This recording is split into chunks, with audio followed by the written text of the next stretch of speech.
আসসালামু আলাইকুম রহমতুল্লাহি ওয়া বারাকাতুহু। আশা করি সবাই ভালো আছেন। আজকের সকালের গল্পে আপনাকে স্বাগতম। আজকের গল্পে ডাক্তার এবং রোগীর মধ্যে কথোপকথন। ডাক্তার এবং রোগী যেটা বলছে আমরা মন দিয়ে শুনবো, এখান থেকে শিক্ষার অনেক কিছু আছে। মূল দ্য থিম অফ দ্য অতি চালাকের গলায় দড়ি।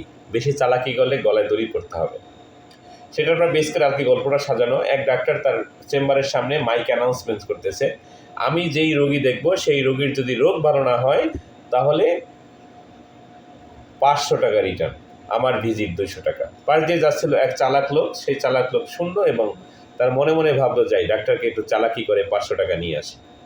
আসলো ডাক্তারের চেম্বারে এবং বলল যে আমি আমার মুখে কোনো টেস্ট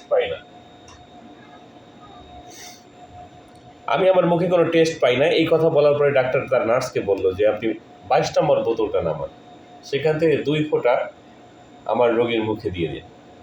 22 নম্বর বোতল নামানো হলো এবং 2 ফোঁটা ওই রোগীর মুখে দেওয়া হলো। রোগী থুথু করে স্যাপ ফেলালো এবং বলল, আপনি আমাকে কেরাসিন তেল খাওয়াচ্ছেন কেন? কথা শুনে ডাক্তার বলল, আপনার টেস্ট ঠিক আছে, আপনি 200 টাকা দিন এবং চলে যান। একইভাবে পরের দিন ওই লোক আসলো এবং বলল যে আমার 200 টাকা যদি লস হয়েছে, যাই আমি আজকে গিয়ে যদি 500 টাকা নিয়ে আসতে পারি তাও আমার 100 টাকা লাভ থাকবে।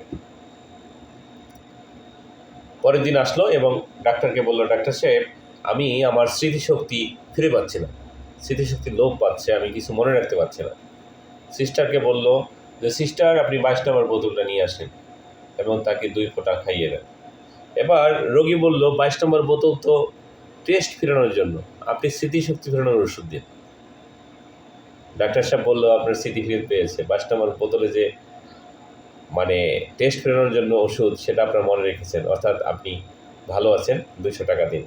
লোকটা খুব মান হলো এবং খুব কষ্ট পেল এবং চালাক লোক যাচ্ছে আর মনে মনে ভাবছে দাঁড়া কালকে আসি, কালকে এসে তোকে আমি একটা চরম ধোলাই দিব এবং আমি পুরো টাকাটা উসুল করে দেব। পরের দিন আসলো, এসে বলল, ডাক্তার সাহেব আমি আমার ভীষণ নষ্ট হয়ে গেছে, আমি দেখতে পাচ্ছি না, ভালো দেখতে পাচ্ছি না। তো ডাক্তার সাহেব বললো, এই রোগের ওষুধ আমার কাছে নেই, এই নেন আপনার 500 টাকা। বলে ডাক্তার সাহেব তাকে 100 টাকা একটা নোট দিয়ে দিল। রোগী চোখ খুলে দেখলো 100 টাকা এবং রোগী বললো, আপনি কিন্তু 500 টাকা দেওয়ার কথা, আপনি তো আমাকে 100 টাকা দিয়েছেন। যেই কথা সেই কাজ, আগের মতো ধরা। এবং ডাক্তার বললো, আপনার চোখের দৃষ্টি ফেরত পেয়েছে, আপনি 200 টাকা দেন। এভাবেই আমাদের গল্পটা শেষ হয়ে যায়, কিন্তু চালাক লোকেরা ঠিক এভাবেই ধরা খায়, যেটা ধরা খেয়েছিল এই লোক। সুতরাং অতি চালাকি করার সুযোগ নেই, যতটুকু করা দরকার অতটুকু করবেন, সমাজকে নষ্ট করবেন না। আর আপনার সুস্বাস্থ্য এবং দীর্ঘায়ু কামনা করি। আসসালামু আলাইকুম রহমতুল্লাহ।